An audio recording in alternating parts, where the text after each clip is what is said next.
During the course of nearly 8 hours of testimony Thursday, county officials, employees, and members of the Highland County Board of Developmental Disabilities described a work atmosphere of intimidation, unprofessionalism, and a fear of violence under the direction of former Superintendent Chuck Biggert. Attorneys for Biggert deny the allegations and say that he was doing the job that he was hired to do, and that he made enemies by implementing cost-cutting tactics, which led to his alleged wrongful termination.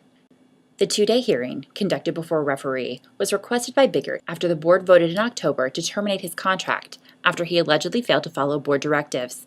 Biggert's attorney Samuel Allard told the hearing referee that his client has not been given the opportunity to defend against the allegations, which are the results of, quote, board politics, and that Biggert's effort to put the board in sound financial footing caused him to make unpopular decisions, such as layoffs and salary cuts.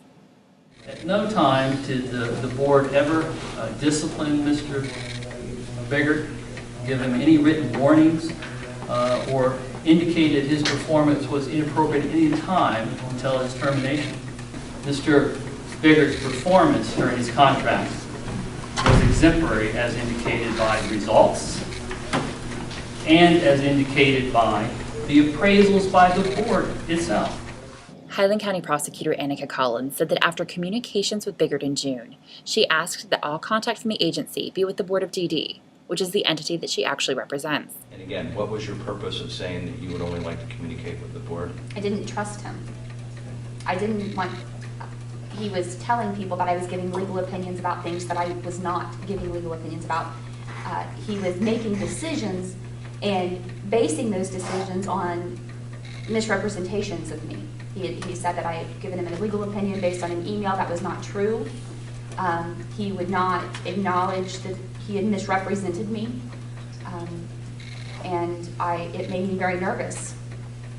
Highland County Commissioner Tom Horst testified that he knew Biggert was misrepresenting what Collins had said regarding Sam Snyder's eligibility to serve as a board member. Just before a June 28th Board of DD meeting, according to Horst's testimony, while in Biggert's office at Hills and Dales, Horst suggested they clarify the matter by calling Collins on Horst's cell phone. He told me he wasn't using my phone, he wasn't going to use my phone for me to get out of his office. Okay. And I said, I don't have to leave your office, Chuck. He said, well, I'm going to call the police. What was Mr. Biggert's demeanor when he said that to you? He was very agitated. Could you be more He actually specific? was belligerent. Okay. In what way was he belligerent? Just his attitude and his approach. I thought it was very unprofessional. Did he use any inappropriate language? Not really. He just told me to get out of his office. He's going to call the police. At that time, I told him that that's fine. I'd already called Ronnie Ward, the sheriff, and he ought to be here in about 5 minutes. And in fact, you raised your voice as well, did you not? I might have, yes. In fact, you were aggressive as well. Not really aggressive. I didn't think so. Not overly aggressive. Board of DD employee Kim Gilbert testified that on one occasion she did not immediately follow a directive of Biggert's that she felt was not in the best interest of an agency client. When he found out, she said that he threatened her with a suspension without pay and then acted in, quote, an intimidating manner. I was fearful because he was very intimidating, and I was fearful. Were you fearful that he might strike you? Yes, I was. But he did not strike you. No, he did not. He didn't say he was going to strike you. No, He didn't gesture in any way that would indicate he was going to strike you, did he? I felt fear. You felt fear because he was angry. Yes. Board of DD President Linda Allen testified that she had initially defended Biggert, but his alleged actions led her fellow board members and some community members to push her to do something. They were calling me also concerning Chuck. When am I going to do something about his actions? When am I going to take some responsibility as a president to do something, to reprimand him? So I was dealing with them, and I was dealing with Chuck wanting me to deal with the people that were trying to, he felt had a vendetta against him. I supported Chuck right to the end, and he knows that. Chuck did some great work for us, yes, but when all this stuff started, and several times I even said, let's just back off, let's just work, let's get back to what we're supposed to be doing, and it was like a loose cannon. I couldn't get him to focus on his job. It was more to focus on getting rid of Sam, getting rid of Sherry, getting rid of Gary, getting rid of the commissioners, and I just felt like that, there wasn't anything to convince anybody anymore. I couldn't convince anybody because he wasn't giving me anything to convince him with anymore. Was Mr. Biggert routinely profane to you, ma'am? He never was profane to me. You understand that that's the allegation that's made. He was profane to others.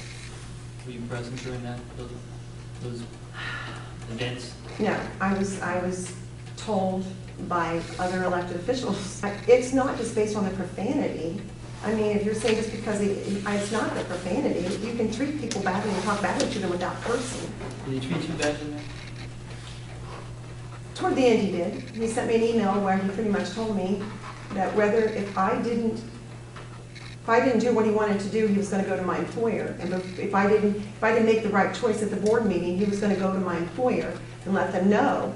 And he did do that.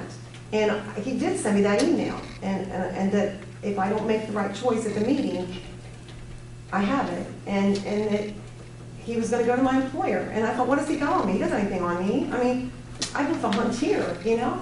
And he did that. He went to my employer and tried to belittle me. I just, yeah. He did that. And I thought he would never do that to me, ever.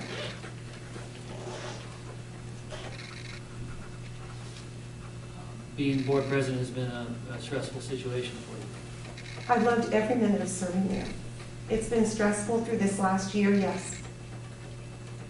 The hearing will conclude Friday with the defense's presentation of witnesses, including testimony from Biggert. When the hearing concludes, referee Monica Bullen will have 10 days to issue her findings of facts and report.